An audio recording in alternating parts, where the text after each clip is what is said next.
Il y a quasiment personne sur YouTube qui a parlé du nouveau Dolan. Faut croire que ça intéresse pas plus que ça.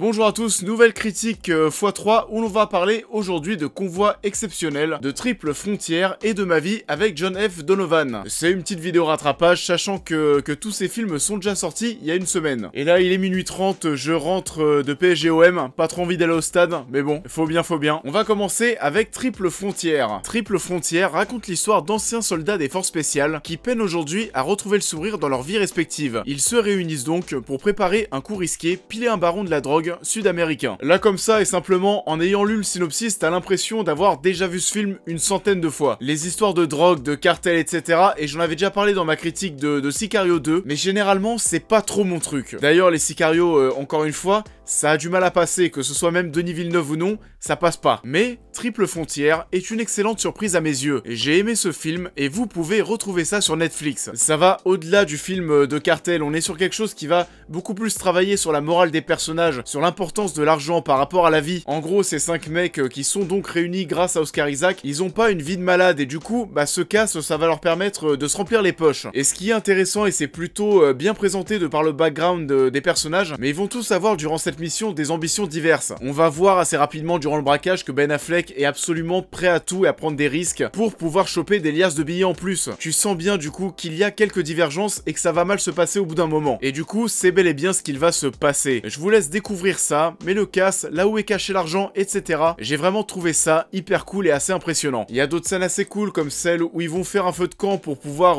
se réchauffer. Faire un feu de camp avec les billets, du coup importance de l'argent par rapport à la vie. On se sent plutôt impliqué dans cette histoire. C'est assez rare pour un film Netflix chez moi que je regarde pas mon téléphone toutes les 10 minutes. Non pas parce que c'est un film Netflix, mais juste parce que chez toi t'as quelques moments d'égarement. Mais du coup ouais, t'es impliqué parce que tu t'attaches à ces personnages, à leur background. Tu suis cette bande de vétérans et surtout de potes qui s'entendent bien. Tu souhaites qu'ils réussissent et d'ailleurs le réalisateur fait en sorte que tu sois le 6e membre de l'équipe. On cherche à t'impliquer encore plus, c'est souvent filmé d'un point de vue humain. Et du coup ouais, c'est vraiment ça qui est important, mais t'as vraiment l'impression de faire partie de la bande. Durant le braquage, t'as des plans où la caméra va passer de pièce en pièce, t'as Oscar Isaac qui va passer devant toi, t'as Charlie Hunnam, tu vas passer devant lui. Et tout ça, et ce qui a été mis en place du coup dans cette mise en scène, ça a été fait pour faire en sorte que tu puisses ressentir leurs émotions, que tu ressentes au maximum toute la tension que ressentent les personnages. Tu t'impliques aussi parce que tu comprends les motivations de cette équipe. En gros, c'est les vétérans qui se sont battus toute leur vie pour leur pays, et à leurs yeux, ils sont pas remerciés à leur juste valeur. Et face à ça, tu ne peux que comprendre leur petit esprit revanchard. Après, faut que ce soit bien fait, qu'il n'y ait pas de mort, etc.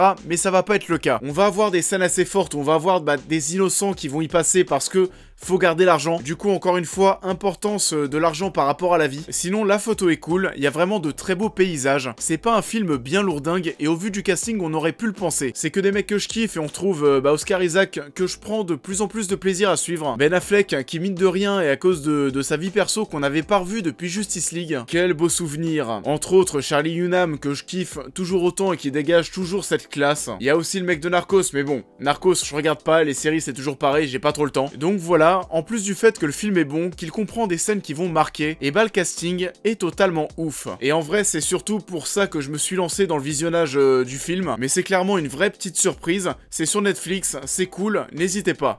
Un petit mot sur Convoi exceptionnel dont vous n'avez peut-être même pas entendu parler. Convoi exceptionnel raconte l'histoire de deux hommes que tout oppose qui vont se retrouver dans un monde assez chelou. En effet, chaque personnage de ce film est en possession d'un scénario qui va rythmer sa journée. Et bien entendu, c'est pour le meilleur et pour le pire. Et je vais y passer peu de temps parce qu'en soi, le film est pas ouf. Et en plus de ça, c'est un film qui va parler à très peu de monde. Il y a pas mal de gens qui ont quitté la salle pendant la projection, faut vraiment se laisser porter par le délire. Mais ça fait quand même du bien de voir Clavier dans d'autres choses que de la comédie rabaissante. C'est un film à concept, un concept super original c'est vrai, mais tu ne sais pas pourquoi, tu ne comprends pas ce qu'il se passe sous tes yeux, les réactions des personnages, etc. Tu ne comprends pas grand chose. Et d'ailleurs, parce que j'ai vu le film en avant-première et le réalisateur Bertrand Blier était là, mais Bertrand Blier nous l'a clairement dit, c'était assez étonnant, mais il disait que même lui, pendant le tournage, il savait pas ce qu'il était en train de faire, qu'il filmait des choses sans savoir ce que ça allait donner au final, et du coup, c'est durant le montage qu'il a pu se faire un avis sur ce qu'il avait fait. Et putain, ça se voit. En plus de ça, le film n'est pas forcément bien rythmé. Il dure à peine 1h20, mais rien que ça te semble très long parfois. Et pareil que ce que je disais dans ma dernière vidéo sur Us, t'as l'impression et tu sens que le film veut parler de plein de choses, mais ne sait pas comment le faire, et du coup, tu sais pas ce qu'il veut raconter. Que veut raconter ce concept? Est-ce que ça ça veut dire que nos vies sont déjà tracées? Est-ce que ça veut dire que c'est à nous de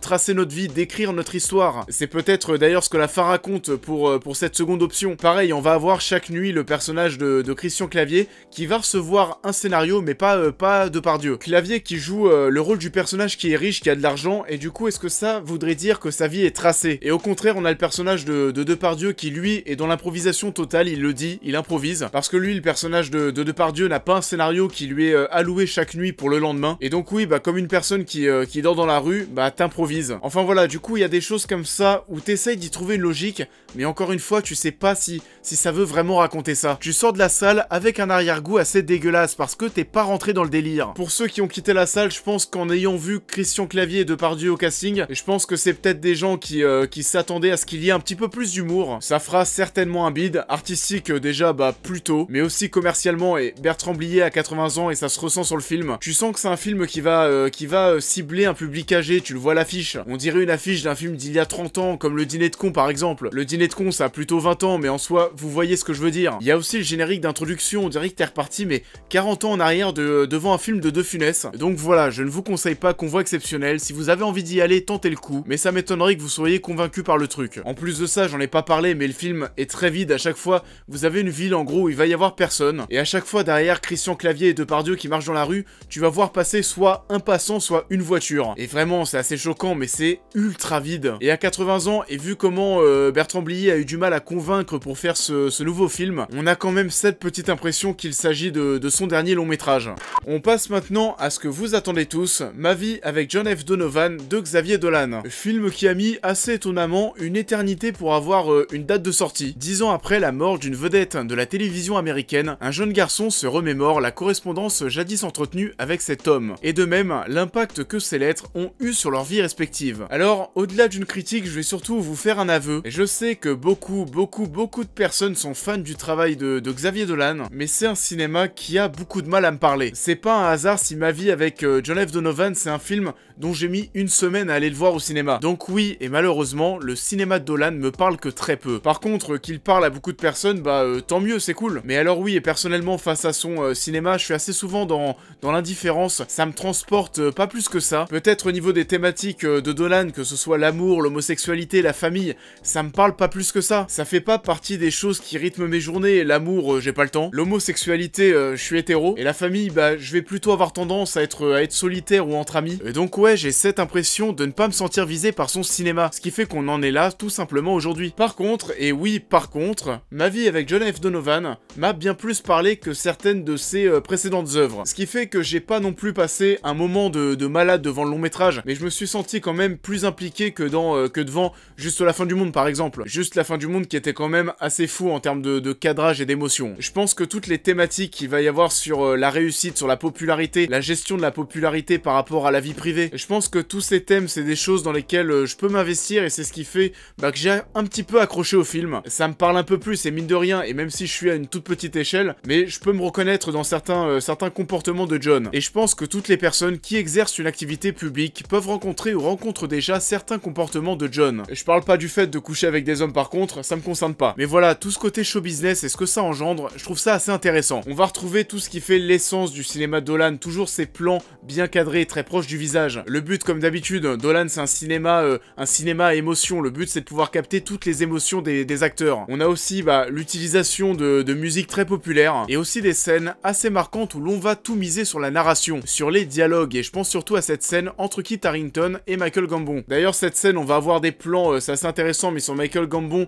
qui est filmé vraiment en face cam, qui nous regarde, et de l'autre côté on a John qui va lui répondre, mais alors lui il est pas filmé en face cam, il a son regard qui regarde ailleurs, comme s'il se cachait derrière quelque chose, qu'il n'avait pas envie de regarder la vérité en face. Et en toute logique, c'est en accord avec son personnage qui est rempli de mystères et qui cache pas mal de choses. D'ailleurs, pour rester sur Kit Harington, je l'ai vraiment trouvé très bon, et c'était clairement la gueule de l'emploi pour jouer ce rôle. Nathalie Portman est un peu plus en retrait en soi, que ce soit elle ou une autre actrice, ça aurait pas changé grand chose. Par contre, le petit Jacob Tremblay est encore une fois excellent, vous l'avez peut-être découvert comme moi dans Wonder. Il a 12 ans, et c'est pas parce que t'es bon à 12 ans que tu vas faire une grande carrière. Mais en tout cas, ce qui est sûr, c'est que c'est un jeune talent à suivre. Sinon voilà, c'est du Dolan, c'est les mêmes thématiques. C'est son premier film par contre tourné en anglais. Et oui d'ailleurs, petite chose intéressante, mais Jessica Chastain a été totalement coupée du montage, alors qu'apparemment, elle avait un rôle rôle dans le film qui était assez conséquent. Et ça se voit pas plus que ça, je trouve. C'est même assez étonnant de voir que tu peux couper un personnage totalement d'un film, en plus un de tes personnages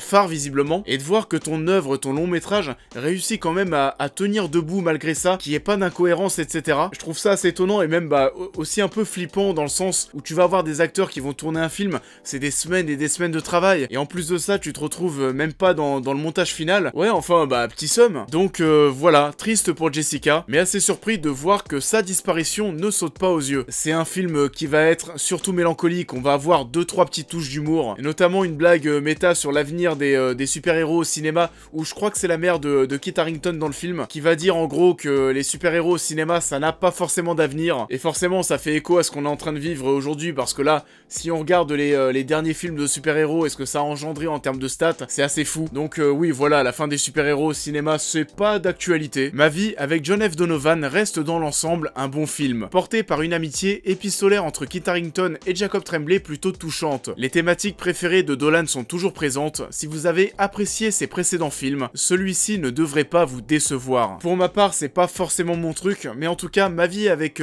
John F. Donovan m'a au moins un petit peu parlé. Et pourquoi pas avoir un jour, un Dolan qui va me marquer.